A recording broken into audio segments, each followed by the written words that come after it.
I'm the top shot it out. Baby, I'm ready to go.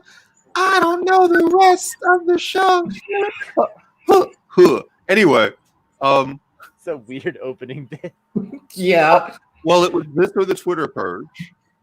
Everyone's being unfollowed. Everyone's unfollowing each other. The Twitter accounts are being restricted, shut down, destroyed, and everyone's freaking out on the Bird app.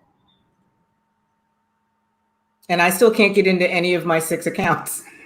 Yeah, you've got 6 accounts. They all have this complex interlocking system of blocking each other, which is just incredible.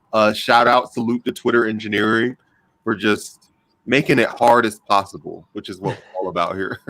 Love it. Yeah. We should just start unfollowing people. Just all the people who have gotten on our nerves over the last year and that we've just been following. Just perfect time. What's up, y'all? What's up, Kennedy Brandyn? We were just talking about there's word that there's some kind of weird Twitter nonsense or Twitter purge going on today. And I think you can relate to this. We should just unfollow a lot of people that annoy us and be like, we don't know what happened. Yeah, I was thinking that last night. There's like sometimes people be like, why don't you follow me back? I'm like, shit, yeah, I'll follow you. And then I'm just like, I know I tweet a lot, but I'm just bombarded with shit. And I'm like, I'm gonna mute you for a little bit. Yeah. Seriously, hard mute. Yeah, hard mute. Listen. We wanted to wait until you got here to start talking about this stuff. But here, so we don't have to wait. We can just jump right into it. Was there any shock or suspense about this Breonna Taylor shit? Especially because they went into lockdown the day before. They were like, all right, all y'all stay home to hear these unbiased decisions. Don't get any clues from it. Yeah, man. I mean, I'm personally not surprised. It's just, cops and prosecutors have a very tight relationship. They need each other. Prosecutors feel like if they go after police officers, they just can't do their job. So I'm just not surprised. It's something that we've been seeing over and over again. Yeah, sadly. My broken shoulder and I are not surprised. Yeah, I bet. I bet, yeah. I remember the last white person I've dated. This was during the era of Trayvon Martin. Mm-hmm. She was watching the news with all this intensity. Like, she's like, are you seeing the da-da-da and the Trayvon? And I was like, no, dude, I'm not paying attention to that. Because we already know what to expect, right? I'm like, dude, I know what's up. Like, yeah. I told her this, and she was like, she was looking at me funny because she was like, this is a clear-cut case of this. I was like, oh, this is like somebody watching a movie, and it's like, you've seen this movie so many times that I know the ending. I already know this movie. Did any of you guys see the SNL skit with Dave Chappelle and Chris Rock, where they were pretending to be in a white couple's apartment watching the election results? Yes, that was the one that came out right after the election. The first. Yes, yeah, it's that. Yeah. Everybody's like breaking down by midnight. Yeah, actually, I had that same experience. I was in New York at the time, and I was at a bar in the Lower East Side, and it was mostly populated by young people, but especially young white people. And as the results are coming through, I remember there's one dude in my ear, like, yo, when she wins Broward County in Florida, like, that's it, she's gonna get it. And meanwhile, I'm just sitting there, like, taking the shots. I'm just like, I know what's gonna happen, y'all. Trust me, this country is that bad. Yeah, although I will say I did call my mother and scream at her because she was living in Florida at the time and I was in Texas. So I knew what Texas was going to do. Yeah. But I had a little bit of hope for Florida. And when Florida went for Trump, I called my mother and screamed at her. I did. Yeah, man. It was totally her fault. 100%. I definitely had some wild takes that I saw in not really as much publicly, but like privately in like DM groups and on Discords and stuff that I'm in. Like, there were some people that were like extreme doomer, like Chapo brained takes about like the Civil War is coming and the decision today is going to help decide that. And I was like, the decision today has already been made, first of all. Yeah. Believing that there's even a chance that there's going to be something besides what just happened is insanity. When the Louisville Police Department already said, like 2 days ago, they came out and said, we did nothing wrong. And they said they made it clear that was their line. All right. And so we knew that the courts might differ from that line slightly, but they're not going to like wildly differ and be like, yes, we're charging them all with first degree murder or something like that. No, they're just going to be like, yeah, we're going to charge a few of them with some small things. Maybe they'll do like a year in jail or something. Yeah. Bro, this cop is facing charges for damaging the drywall. they like almost like, it's comical. Know. It's parody at this point. I don't know the composition of like the cops or the DA or whatever, but it's like that was just put on as a joke. Like I feel like I'm being mocked. Like exactly reckless endangerment of the drywall. Like you could have hit somebody. yeah. Did y'all see that take from that annoying ass lib Brooklyn Dad Defiant? Where he is like, please do not go and protest out in Kentucky. Like, don't give Trump ammo and the right ammo. And it's like, bro, like y'all want to like riot and revolution when an RBG dies, but like when these cops are not held accountable, y'all tell us, wait, not you're like the white moderate, but wait, not yet. You know, it's like it's disgusting, man. It really is. They feel like the only protests that are legitimate are like when a 50-year-old white woman does this. Yeah. That's the right way to protest. That's why the fucking wall of moms fucking blew up out of Portland fucking immediately and was all over everybody's Facebook wall because they were like, well, this is something that I'm comfortable sharing. Exactly. It's why I still can't get a lawyer for my broken shoulder. It's why. I've talked to at least a dozen lawyers. I've talked to the ACLU. I've talked to the Houston NAACP, and I can't get any help because my injury wasn't violent enough. They've said, yes, you absolutely were assaulted. Yes, your rights were absolutely violated. And it was done in front of my children, which made it even worse. But we're not going to touch it because in this moment, there's not enough clout. There's not a good video. You know, it's got to be horrific enough. Yeah. It wasn't violent enough. I'm still alive. I can still function, even though it makes everything difficult because it's my right shoulder and I'm right-handed and I drive a stick shift car. But, you know, whatever.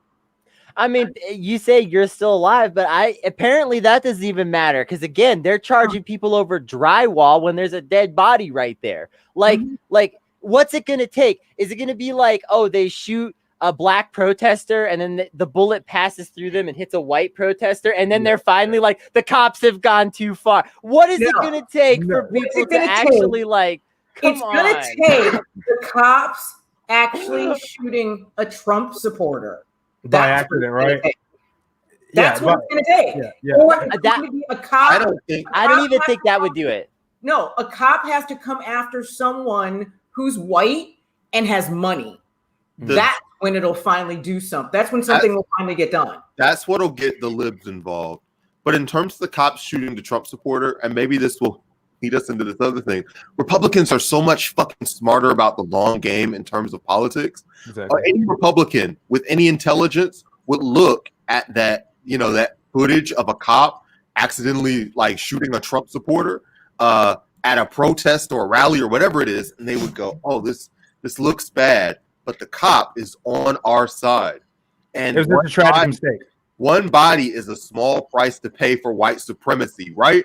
So they will just openly say, hey, it was a horrific accident. The cop will also do a video where they cry and fundraise off of feeling sad that they shot the Trump supporter. Like they have an understanding of what their political goal is and that they are all kind of on the same team. There was just a shootout between cops and Trump supporters, right? Yeah. Like a militia, right? Shot a cop, right? Yeah. And like, was that enough to like create a rift between them? No, us leftists, we'll break up a leftist organization over like a cake that we say is racist or something. But these right-wing people are not like that. We have to understand they're not like us at all. And so for them, it's like, no, that these guys will shoot each other in the street over some kind of disagreement, and then they'll still patch it up. Like it doesn't even, I don't even think that's enough to make them freak out, because as also they have all these weird contradictory views about all this shit. So a right winger who like 10 minutes ago was like, we have to lick boots, will, like, after their family member gets shot by a cop, they'll be like, well, I'm anti-authoritarian. I'm a right libertarian. I always said that or whatever. Like, they'll just talk out both sides of their damn mouth to make it make sense. And like, nothing is going to make them change their fucking mind. Oh, I got the greatest take yesterday from the guy was completely insane. But it was about the autistic kid in Iowa that was shot 10 times, the 13-year-old. And his first response was he shouldn't have run away. Which, that was his first response. Bro. And I'm like, dude, okay, apparently you know nothing about autism, and he was severely autistic. So then he went on a rant that all autistic people are violent. What? And I'm like, so all autistic people should be killed because they might shoot. And he was posting news stories of people who were shooters who also had autism. So when I went, okay, shut up. Then he went on a tangent that if you're autistic, you have a bigger propensity to be an atheist, which atheists are more likely to cause these shootings. That's when I was like, okay, I'm out. Yeah. You're nuts. I can't. Well, like the thing is, man, is that as this country further becomes militarized, we're seeing like, solidarity between white militia groups and cops. I mean, Kyle Rittenhouse is like a perfect example. And it's like, the police officers, they kind of don't even need to do anything more at these protests, rather just then contain like protesters and have these like white militia groups like just straight up fucking attack people, like Proud Boys, for example, out on the Pacific Northwest. I mean, these dudes just go around like beating the shit out of people after coming out of bars, and the cops just like let them fucking do it, so yeah, that's that slow slide into dissent and fascism, man. Yeah, like you've got the Proud Boys who want to kill you, and the mainstream Republicans who want the Proud Boys to kill you. Yeah. They have such a better understanding of like being on code and one thing funneling into the other, and they don't punch each. I mean, obviously there is infighting on the right, but it's nowhere near the degree to which it exists on the left. Not yet. And it's also with information. Like information can start with like a weirdo can write something on a blog, and then there it can go to Breitbart or some other rag, and from there it can go to Drudge Report. From there it's Fox News, and there's just an instantaneous release of information from like the posters and the conspiracy theorists and the weirdos to just being like your uncle. And if you can imagine like an alternative reality where that happened on the left and we didn't have like actual neoliberal gatekeepers that are at our higher boost levels, so that when somebody has something that's kind of odd or strange, it starts at a tweet and then it goes to a podcast and then it's on MSNBC, and then your aunt has that as their mainstream thought. Unfortunately, that only exists on the right, which is why they radicalize so fast and can kind of move so effectively. Yeah, they have a whole pipeline, man. You know what I mean? Not only do they have like a government in the system, which is sort of conducive to their ends, there's a whole like right-wing media fucking, storm that these people get sucked into, and it legitimizes them, So with that being said, I have a question. So a lot of people on the left, especially a lot of Black groups, are talking about the fact that we need to arm ourselves. And my husband is all about that. I'm very anti-gun. I'm very anti-gun for me personally. I know I shouldn't have a gun. I know I shouldn't. So my question is, with what happened with Breonna Taylor and like her boyfriend who shot at the cops, that's my biggest fear is that would happen, and I would be going through, or my husband would be going through what Breonna's boyfriend and her family are going through, because they don't give a shit. If we arm ourselves, they're not, it's not equal. Yeah, and it won't be. Yeah. So which is why we got to be do that. Well, that's why go ahead, Brandon. You may not necessarily be prepped for state violence, but I personally exactly think the kind of violence that regular people like on average should be worried about, they're worried about like the future, it's like just randos. So I think it's also like emergencies happen, and if you're already willing to say like, hey, if something goes wrong, if I've got like an autistic child or I've got an autistic nephew, and they're at my house and they're wilding out, that I don't want to call the police because they don't know how to handle those kind of, situations. Well, other situations happen where the police aren't going to be responsive either. If somebody just pulls up on you, not necessarily that you want to get in a shootout with that person, obviously, but like maybe it's safer for you to like have your own strap than for you to call and wait on the helpline. And how long is that going to take? Yeah, I mean, that's why, like, just generally, we just need like a mass popular movement, like on the left, so that these answers, like, we don't have to, because we're not at the time yet. The material conditions are not ripe, for anything like that to occur. People just aren't ready, but just building solidarity, I mean, that's the only thing like we kind of got right now, unless we want to be slaughtered in the streets. You know what I mean? I think there's an issue with recreating the same problematic patterns rather than like seeing an opportunity to do things in a new way.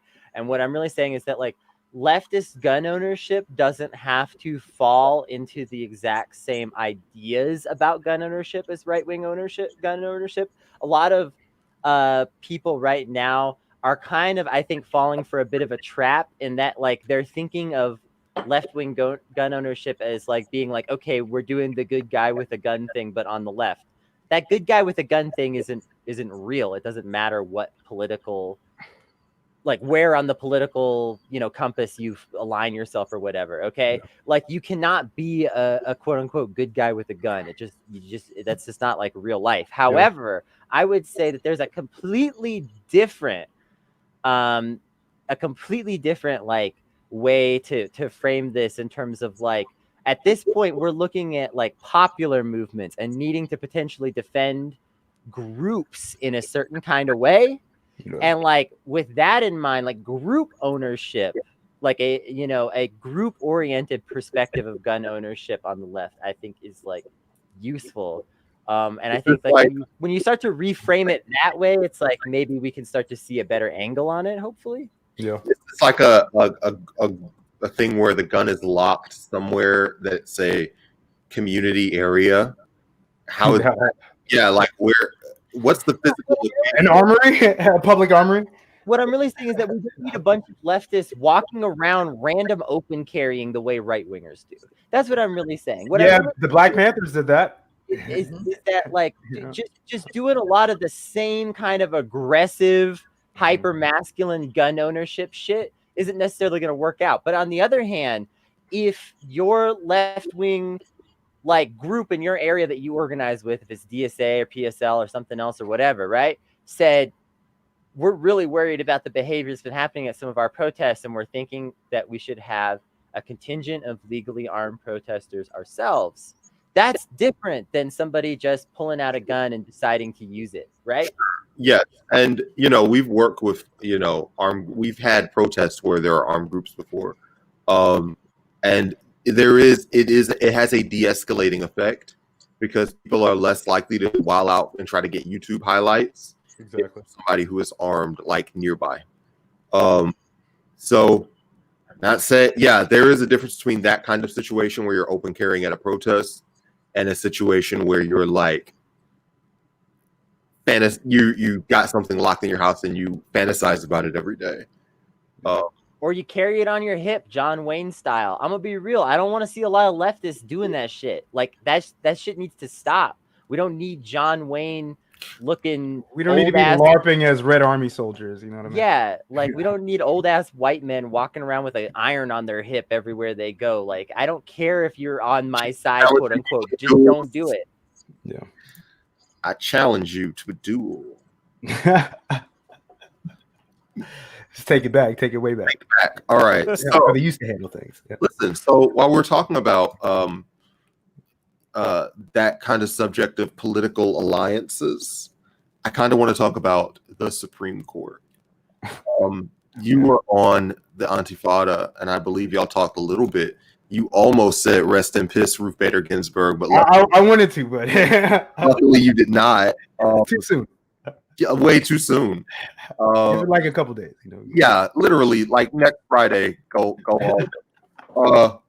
But no, let's talk about what are the takeaways in the political situation on the Supreme Court now, because I think my main frustration is with people who did not see this coming. The people who are like disappointed in Mitt Romney, the people who are like, I found a clip of Lindsey Graham saying, use this against me in the future, and now I will.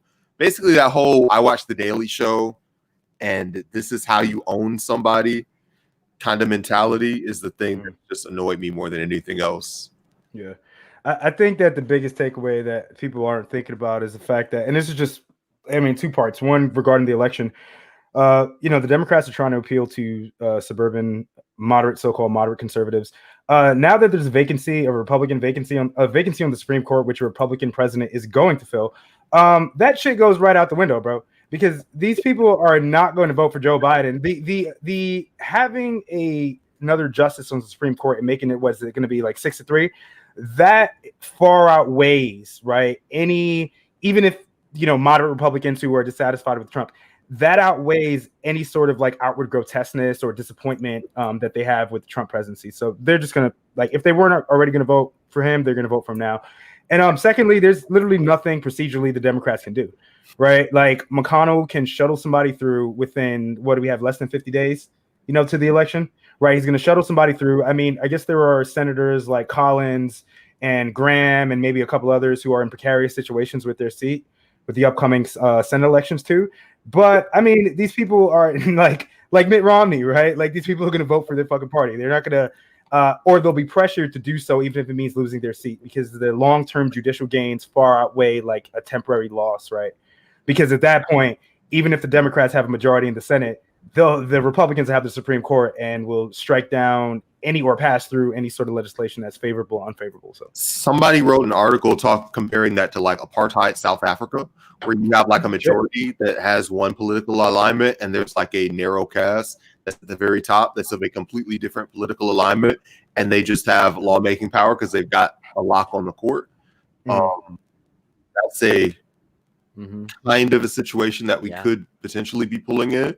But hopefully by then, like, there are enough people that at least understand the nature of the situation and want to adjust the court. And unfortunately, these people in the Senate have just been so brainwashed by Senate decorum and the nature of the Senate. And Joe Biden has been a senator his whole life, so that's like been just drilled into him his entire life. Bernie Sanders also Senate decorum, the chambers of Congress, lifetime politician guy. So he's also being very slow to like recognize the reality of what's going on here. Kennedy, have you been just frustrated by not thinking creatively about the Supreme Court? Absolutely. I mean, I think first of all, like you say, there's this decorum thing, and it's like, when we say, is there anything that the Democrats could do? There actually is, but it would require all the Democrats to actually like agree to be difficult and like obstructionist in this way that they never are. But like the Republicans do this shit all the time. Right. The Republicans make having a minority in the Senate look better than the Democrats make having a majority. Like for real. Like the Republicans seem to wield more power regardless. Like, and so like, could the Democrats like just be so obstructionist that they just shut the Senate down until the election? Yes. Yeah, they actually could. They literally could do that, but they will not. So there's that, first of all. Yeah. Second of all, like even stuff like Pelosi's strategies, that was like, did y'all see the article where Walmart is trying to like get credit for like raising wages, but like you read closely and they're raising 10% of employees' wages. So it's literally just, they're just doing what they do every year, but they're trying to make it sound like a human rights thing. I didn't see it, but it sounds like what you'd expect from them. Yeah, a lot of my friends were sharing that because they were very frustrated with just the blatant like hypocrisy of pretending that this is like a good news story, you know. But it's like, that's how I felt when Pelosi rolled out her like, this is our plan to stop the appointment. It's like she listed 3 things that they were already doing, like saying we're gonna put pressure on Senate seats. Y'all already told Lindsey Graham that he's in sight, you know, that you already told Mitt Romney that you're pulling up, you know, like, you know, you already told all these like people, Mitch McConnell, you know, that like their seats are in jeopardy. You can't tell them, oh, now your seats are in jeopardy, and really expect that to like hold some new weight that it didn't hold before. Like, it's completely ridiculous. And so I'll pass it back to y'all with this thought, because this was something we talked about on our stream yesterday, actually. Was if Ruth Bader Ginsburg, a lot of liberals are saying you can't demand that Ruth Bader Ginsburg retired when it's politically convenient, because it's her right to blah, blah, whatever. If Ruth Bader Ginsburg was a Republican and it was politically convenient and they needed her to retire, it just would have happened, right? And Kennedy, you know how I know that as a fact? Because Kennedy retired. Kennedy, we're waiting for you to retire. We got to get a few more patrons in here before you retire. But Kennedy, Trump came into the room, sat down, was like, listen, bud, I've got big moves coming in. These people, they got in their pussy hats, and they marched. I'm going to hit a literal rapist to be on the Supreme Court. They'll be owned. We'll have so much winning. You're getting in the way. Bye-bye now. And the guy was just like, okay, I got to go. And obviously, Trump probably found some blackmail on him, like he found on Lindsey Graham. I don't even know if he needed to, because this has been a decades-long plan by the GOP, and they're all in lockstep on this shit. They don't give it. You tell them to stay or go, do this or that, march this way or that way. They're practically like soldiers, right? They have discipline. A soldier doesn't question if you tell them, hey, you're shipping to this country or that country tomorrow. They just go. It doesn't. They don't ask, well, why are we going to Vietnam? A minute ago, you said we were going to, you know, some other country. They just go there. And that's how the Republicans treat this politics shit. Somebody walks in the room and says, hey, the next stage of the scheme has arrived. And unfortunately, that stage means that you're out of the spotlight, bud. And that guy goes, okay, I'm going to go, drink tequila. And that did sort of kind of happen with the Democrat elite with the primary. I mean, Obama made some phone calls and everybody went, okay, Biden. Yeah. Well, that's because the Democrats, liberals conflict, a theory of conflict, right, is like only like punching left, right? Like they'll pull out all the stops to stop like a progressive challenger or, you know, like anyone like Bernie, a so-called democratic socialist. But when it comes to like punching right, like they're like as soft as like a freshly nutted in Kleenex. You know what I'm saying? Like they just fucking fall apart, dude. Like they don't have, like the Republicans have a long-term goal, and that's to entrench power, especially power through the courts. The Democrats just really want to keep things the same, and maybe a little bit better for some people, but mostly the same, where the Republicans are like, nah, we're going to fundamentally change this fucking country. I mean, that's Mitch McConnell's plan with a lot of these like appellate and district courts. So, which the Democrats voted on most of those fucking judges, right? So it's like y'all don't want to win, or I mean, their controlled opposition is what it is, right? Which is why I'm leaving the country. I mean that. I'm not like one of those that, oh, if Trump gets in, I'm leaving the country. No, I'm not that. I've always wanted to live in another country. Like from the time I was a little kid, I've been an Anglophile since I was 4. No, I can't. I can't. Yeah, man. Well, the UK is having its own fucking set of problems now, man. With Boris Johnson. Well, no, I'm not going to the UK. I'm not going to the UK. Where would you go? I'm looking right now. We're looking at Spain and Portugal really hard. Okay, I think Portugal has a socialist prime minister. I think actually maybe you know, or socialist. All right, let's stop. Can we talk about the UK though? Wait. Yes. All right. Kennedy, introduce this subject. So the UK is Brexiting because they need more freedom, and now they're gonna have so much freedom that they're gonna have a massive internal border. Wait, what? Internal border? Like they're like if we were to saw Florida and Georgia, is that like kind of the situation we're looking at right now?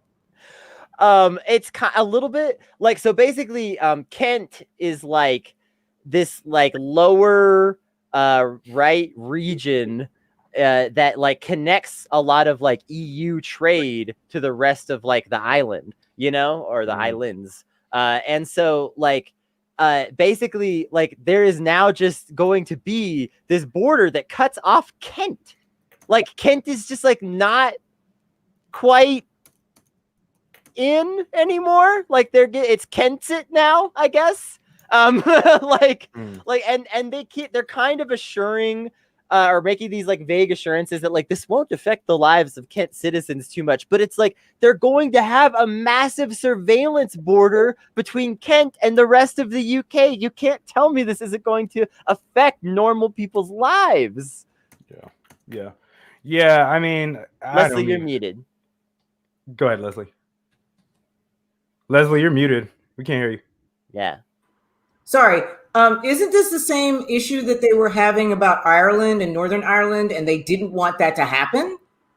If I remember correctly, when the last time I was in the UK in October, that's what they were fighting about. There was the whole concern about the North Ireland backstop, and again, it's about will trade between the UK and the EU be regulated correctly, because now it's not as free anymore because they're leaving the EU. So it's like, yes, it's that issue. If y'all remember the backstop issue that Leslie's referencing, it's that issue again, except now they've decided instead of trying to fix this cleanly, 2 backstops. Minimum. What does it take for the people in England to be like, what will it take for them to be like, this was a bad idea? Is there any point where they're just like, we should not do this at all? There is a lot of buyer's remorse about Brexit in the UK that I saw the last time I was there. But they did it. So they're kind of stuck with what they've done to themselves, and they're trying to figure out, okay, how is this going to work for us? But there's a lot of at least I saw a lot of buyer's remorse when I was there in October. That's right. So yeah. Go ahead. No, I just wanted to guess because I was doing something, but I was listening to you guys and just thinking about like Leslie, like, yeah, there is a lot of buyer's remorse with Brexit, and it was something that I think really fucked over. I mean, also the claims of anti-Semitism that fucked over Jeremy Corbyn, because the Labour Party didn't actually have a plan for Brexit, right? Like there is like a left wing, like if that is the popular will to separate from the EU, like there was sort of a left wing agenda for doing that. But Jeremy Corbyn, I think, was trying to straddle like kind of a fine line, something similar that we see the Democrats try to do, where they try to please moderates. And well, I mean, the Democrats don't even give a fuck about progressive base, but kind of tightrope, you're walking on the tightrope, and coupled with the anti-Semitism, that's really what did the Labour Party and Jeremy Corbyn in, right? Also, go ahead. We just did a stream last week about like colonialism, where we talked about parliamentary governments. It's important to remember that the people of the UK, like, we think of our government as not being direct enough in democracy, people like us, but like, gosh, they have it even worse in terms of a lot of their votes are just suggestions, like, that do not have to be followed. Yeah. And it's just like, they just look at your suggestion, they go, nah. No. Yeah. Hey, that's how they were looking at them Black Lives Matter protests. They were like, Obama picked up the phone. He was like, thinking about it. Be like, we can do, we can wear kente cloths and kneel. That's what we can do. Obama's picking up his phone like, I think I'd rather just have basketball. Kobe, I'd like you guys to play Kobe, just consider it. Hey, listen, it's so funny, all of us on left Twitter are all mad at Obama for strike busting, but like maybe he just wanted to see the playoffs. That ass, yo, that nigga was like, yo, man, I miss basketball, man. This shit can't continue. We can't let this Black Lives Matter shit LeBron rings. This is crazy. Yeah. Listen, LeBron's just getting older. We can't just sit around waiting. Squeeze out as many games out of him as possible before his knees give out, bro. Like, how many years do those knees have? We can't be waiting around for whatever this social media movement is. We have an urgent need to preserve LeBron's knees. I want to talk about the Supreme Court one more time. Because I was watching, don't bang your head against the microphone yet. I was watching. I will. I was watching Sam Cedar, Majority Report, on at noon. And Sam was talking to Jamie Peck about how responsible the people are for the Supreme Court situation and how much is on us. And Sam was basically saying, you know, these people who are of the lower and working class who are not voting for these issues and are not doing activism and are just going to work and going home, they have and on this show we like to talk about blame pie. They have a big slice of the blame pie for the current situation. And Jamie was more arguing that it's really the job of the political class and for activists to engage with people who have not traditionally seen hope in the process or whatever. So I wanted to, while we're all here, like go around and ask everybody to like, how mad are you at regular people today? Did they also fuck things up? I mean, I think personally that like brainwashing is like a term that's overused, right? But people are conditioned. You know what I mean? The filtration of media and just cultural hegemony, right? I try not like Sam does his thing where he says blame the voter. You know what I mean? And I feel that, but at the same time, I'm like, well, how much do people really know? Like, how conditioned have people been to be like non-participants, right, in the political system? I do want to blame people, but at the same time, as the socialists, communist, anarchist left, it's our job to elevate that class consciousness. And maybe what the fuck are we doing, right? As activists and organizers, right? As comrades. So try not to blame people, but at the same time, like it's kind of hard not to, right? Leslie, you're bougie. You frequently blame me. Can you come in and blame the people? Go out, look outside, just be like, ugh. I can blame the people. I can blame myself. Sure. Honestly, I can blame myself. When I was married and raising children, I didn't have time to focus on politics. I had other shit going on. I mean, if there was something that pertained directly to me and my household, then I might be paying attention. But honestly, the way that at least American society is set up, you don't have time. You're working 8 hours a day most of the time. And then you're driving up to 2 hours one way to a job. So you're gone for 10, 12, 14 hours a day. And then you got to come home and deal with family and whatever responsibilities you've got with that. If you've got children, whatever things that they've got going, you don't have time to pay attention. And I think our system is set up that way so that things can slide under the radar. And you might, if like regular people, if you're watching the news, you might catch something, but more than likely you won't. So I can blame us for being apathetic, but at the same time, I blame the system for setting it up so that everybody should be and is apathetic. Kennedy, where do you fall on the spectrum of culpability versus blaming the system? Well, I mean, I think that it's complicated because overall, like, these things need to be issues that are solved by groups. Like, we're facing a lot of problems that need to be solved by group effort. And so when you start blaming individuals too much, that can be like counterproductive to that end, I think. And especially because I think when we talk about that kind of group effort, like people doing things together, right? That's actively undermined by a lot of our existing systems. And you can't just tell people that's all your fault. Like gerrymandering is your fault, you who lives in the very gerrymandered district, right? Kitty. So on.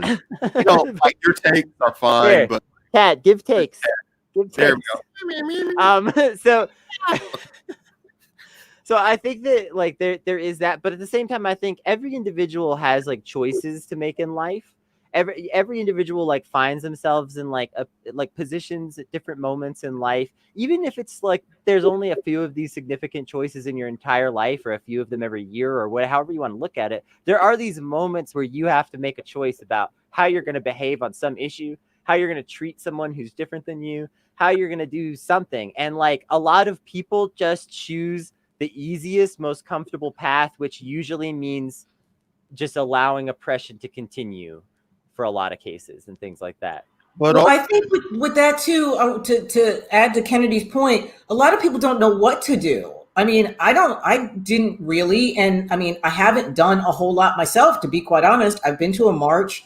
I joined this stream. I've talked politically on podcasts and radio shows throughout my life. But again, when you're just living your life day to day, you're not exactly sure what to do. And if you're not focused on politics, like if that is not your tunnel vision, you don't know which way to go, how to help. Yeah. You don't know. Yeah. But I think there's also, like, hand in hand with that, there's a fundamental societal distrust towards, like, a lot of marginalized and, like, just any poor person and any marginalized group. And I think that one of the issues with that, I don't entirely disagree with you, but I think there's a problem where a lot of people say, well, I don't know exactly what to do. And it's like, well, listen to the people with the problem then, because that's one of the biggest issues I'm seeing a lot, is that people will say, I don't know what to do. I don't know what to do. And it'll be like, there's like a black person standing right next to them saying, hey, this is what Black Lives Matter means. This is why we're protesting today. And this white person is standing right next to them saying, I don't know what to do. I don't know what to do. It's Like, we see you, we hear you, but fuck you, basically. It's so funny that y'all are approaching this from different perspectives, and I'm gonna have mine, which is like in a working utopian, like a really good society, people shouldn't necessarily need to read this much news. People shouldn't necessarily need to like have the kind of political education that we're talking about. Like, it's important because of the situation that we're in, but like, I don't know, do we want regular humans to be this engaged with the political process?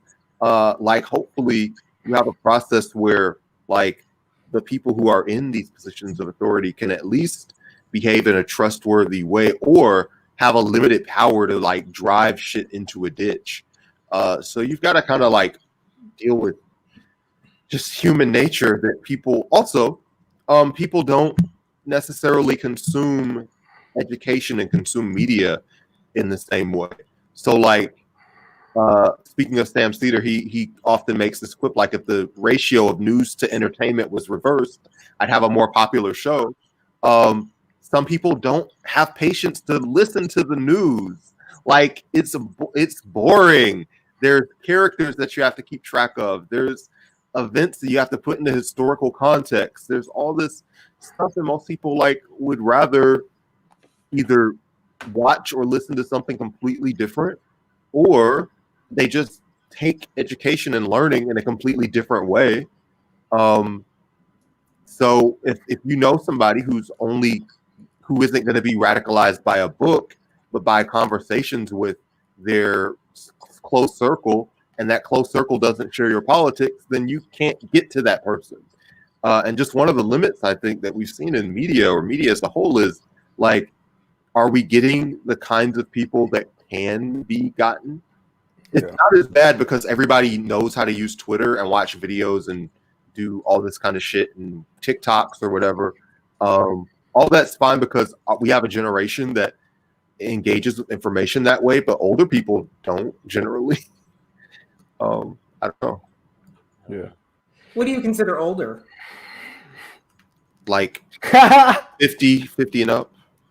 Okay. I don't have a list of the demo. What's I just like the way Leslie said that. Like, it almost sounded like hold on. like, you know what saying, Brandon? What the fuck? All right, I'll give you an actual answer. 18 to 54. Okay, so I'm still young because I'm only 53. All right, you got 2 more good years with us, and we One. Okay. Yeah, you're in television's key demographic. No, you got to give it a leap year, yo. So like, I guess like, yeah. Okay. Well, I see. What I'll do is once I get past 54, then I'll just hold on to my husband's coattails since he's 37. I love that. Yeah, just add your ages together and divide it by 2. And Yeah, y'all are both the same age. But, Oh, I'm yawning. I'm so tired. Sorry, yo. how have you been? Let's actually talk about that. Did the Antifada. Yeah. Talk about how was the booking process and how you got on, and what, for people who haven't listened to it already, what all kind of ran through. I listened to it this afternoon. It was very nice. Thank you. Yeah, I mean, because like, you know, a lot of folks follow me, a lot of podcasting left and independent left-wing media types, you know, they just followed me and reached out to me.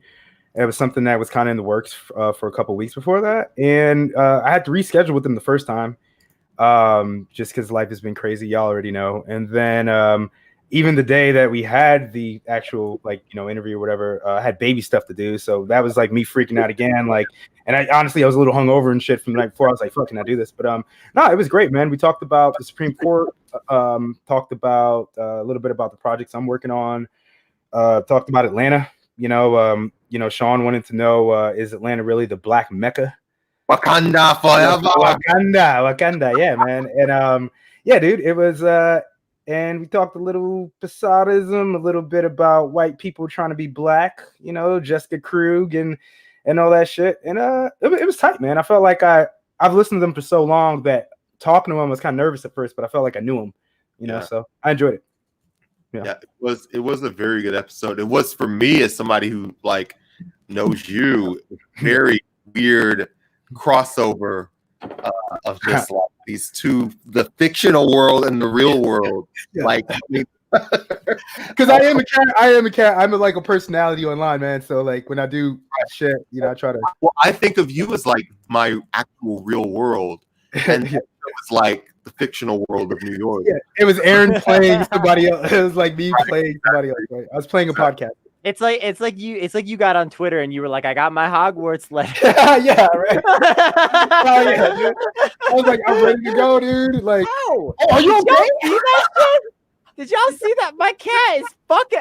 If you wondered why I was making so many faces over the last 5 minutes, it's because my cat's just been fucking with me this whole time. Did that cat just right hook you? He just swatted my fucking face. That's what happens when you talk about Hogwarts. I mean, J.K. Rowling is evil. That's Hermione's cat, bro. Agree with that. Actually, funny enough, I was thinking about J.K. Rowling really early in this broadcast because we were talking about the ways that people justify certain kinds of behavior, and now I'm thinking about it again because my cat hit me in the face. Why is that? How are these things connected? Are we recording this? Can I get a gif of that, please? We'll make one. We'll make There will be a clip of me getting hit in the face by my fucking cat. God, bro. He was serious. This whole time, you wonder why I kept looking down, going it's because my cat was every few minutes, if I wasn't just petting him, he was biting me. He's such a shit. I'm about to tweet that shit out. You just got hit with the fucking cat. I thought it was your mic. I thought your mic fell on you or something. No. Cat said. I gotta tweet that. That was awesome. So listen, what was your larger point about J.K. Rowling and people's determination to believe what they believed and that kind of stuff? I can hardly remember now because of all this fucking cat shit. But I think your point, and this is really just showing off how little that we coordinate. But you just had this whole point about how she descended to all of this power, yet it was still important for her to feel oppressed. Yeah. She's the most popular author in the history of the world. It's her. And then depending on how you split the New and Old Testaments, the Bible,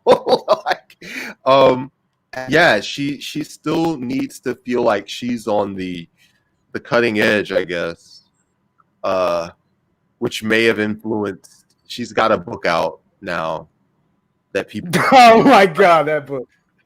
Well, and how do you justify this? Brandon's right about where my head was at. Thank you for being inside my mind. And a big part of this is how do you justify all that wealth and power, right? How do you make that much money, accrue that much power, and then just sit there on it and say, yes, it's fine for me to have all of this. Fine, and I am right and just to have all this. You have to basically have your own just world theory about why I am a hero in this story.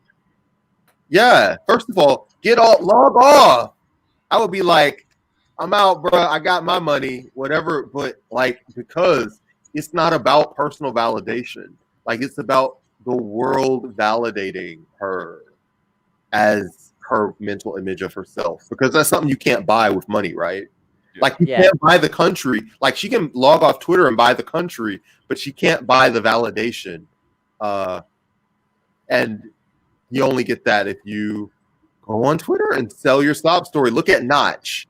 Look at Notch on the Minecraft creator who gets on Twitter. He made Minecraft. Destiny type person. Oh, you're talking about the creator. Okay, yeah. Yeah, he made Minecraft, and Microsoft bought him out, and he was like an asshole as well. He's a real fucker. Elon Musk, he got all this dough. What is he still on Twitter for? I don't know, and it pisses me off because I really wanted a Tesla. But I have to buy one now. I'm not.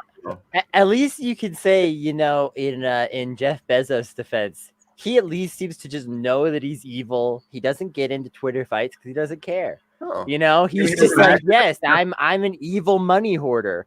I don't have to answer to anyone. The rest of these people are playing games, trying to act like they can somehow tie themselves into a pretzel that justifies being a slave owner, that justifies being a warmonger, that justifies all these things that you have to be a billionaire.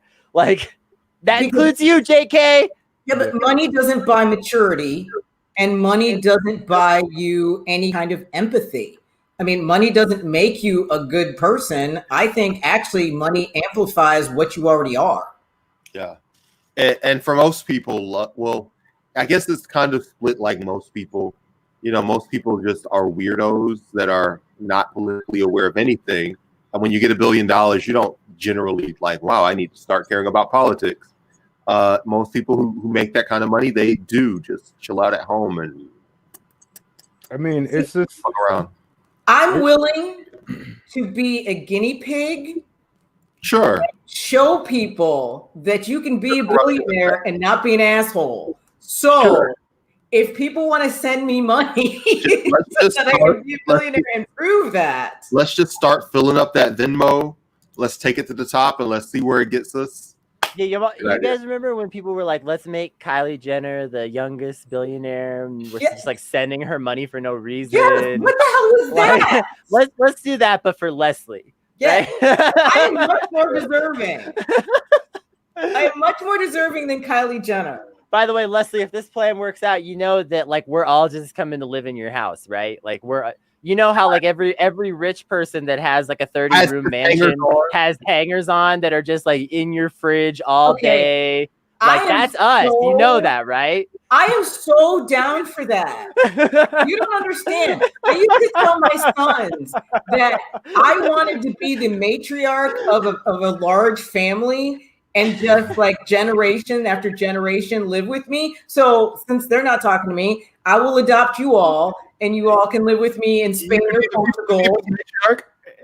Yes, I want to be the matriarch of the commune. Yeah, of the commune in Spain or Portugal. And totally. And you know what? We joke about this when we get a little elevated, but my oldest and I used to talk about this too, about starting a church. It's so funny. That's funny. We talk about that with everyone. That's like a weekly conversation in our but DM I've group. seriously considered it. I've literally like put feelers out to see who would be interested. I'm being completely serious. Let me get some of this podcast money first, and I got you. Yo. I'll throw I'm serious. I mean, I'll pay a couple acres. I wanted to be a cannabis-based religion. And I'm telling you, and we can do it in Portugal. As a matter of fact, Portugal has like apartment complexes that are cheap enough that we put in like a little bit of money each, and we could just start a commune in Portugal. I mean, listen, not mad at it. I know you're set on New Mexico, but I'm pretty sure the weed. No, it's high on the list. I have other options. Okay. We'll talk about that in the post show. Yeah. Let's talk about our travel plans in the post show. And we can talk about places we've been in the past and all that kind of good stuff. There's actually, Kennedy, if you don't mind, there's actually one thing that I want to touch on before we get out of here.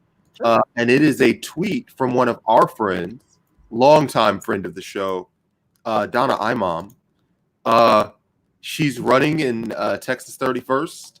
She's running for Congress. It's her and John Carter, who's a completely he's just a Trump guy and he's completely disengaged from the election. He's just used to winning. What city is this, Brandon, again? Say what? Texas. What's Texas? Okay. Yeah. Cool. And what's happened today is they're actually cutting down her road signs and knocking them down out here in the country. That's fucked And up. I just find that just so hilarious that somebody would get out in the middle of the night and be like, we're just gonna go and get these ones in particular. It's just I did that before the Clinton in 2016. I was riding around with some Metro Atlanta DSA folk. I don't know if I should say his name on the stream, but y'all know him though. Y'all know who I'm talking about. Do you want to say which candidate you were cutting down? Oh, the Clintons. Like we just used to drive like and pick them shits up and throw them in the trunk and like just yeah, man. This political goonery will not go. We were drunk and bored, man, and we were angry. We were burned out. We were burned out. Aaron, what? That's how Hillary lost. That's how right? You are personally responsible. Even though I voted for her, right? All your fault.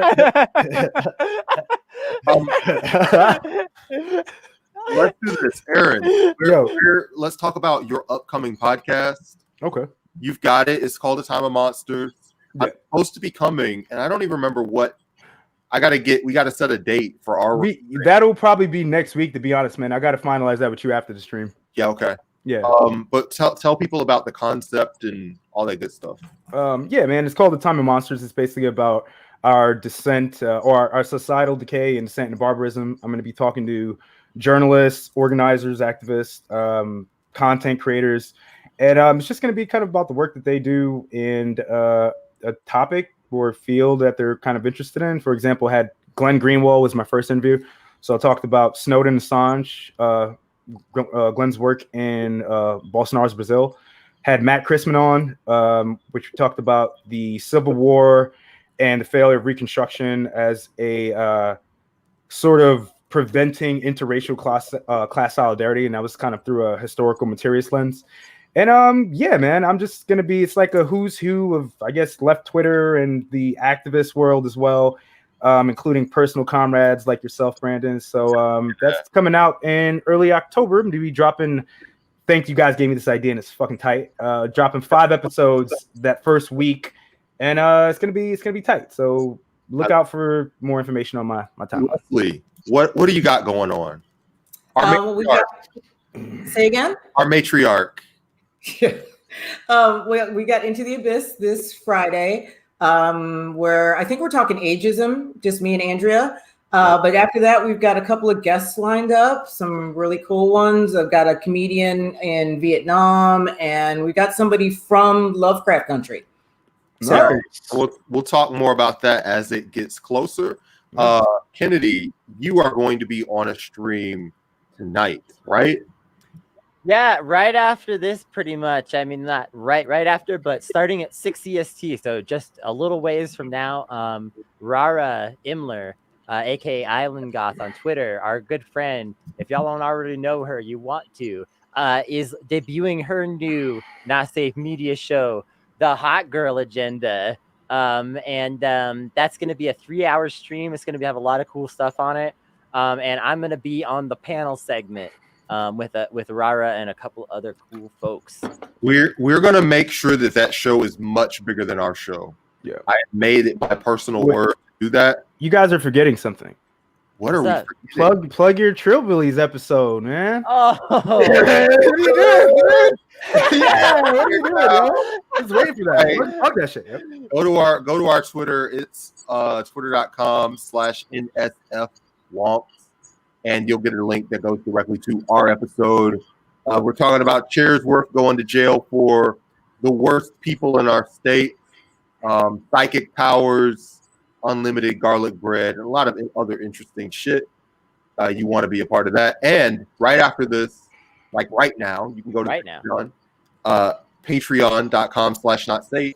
You give us $1, and literally Monday, this might not even be a thing that's happening. For $1, you can get access to watch our post shows. I've already decided this ends in October. The $1 level officially goes up in October. So y'all gotta know. Get in when you can. If you want the cheap post shows, the $1 post shows, you got to do it now. I know we sound like dorky salespeople, but you guys, this is independent media, and this is all we have. Yeah. Okay, so like, $1, we go feel bad, like we're less than a Wendy's cheeseburger. So you're and healthier. yeah, and we're less than a Wendy's cheeseburger. not as good as the with. Actually, we are just as good as a Wendy's cheeseburger with bacon. Like we're on that level now. You mean a bacon? Actually, let me just tell you cheeseburger? this. A Wendy's cheeseburger with bacon is can be a pretty good experience, but it's gone in a moment. It's gone forever. Ooh, You sign up for our Patreon, you get these post shows every week. Yeah. Come on. All right. So we'll see you at if you're a cheapskate, we'll see you at 6. But if you're cool, we're gonna do this post show in like 5 minutes. We're gonna talk about travel and travel plans for about 15 minutes, 20 minutes, something like that. All right, we'll see you next time.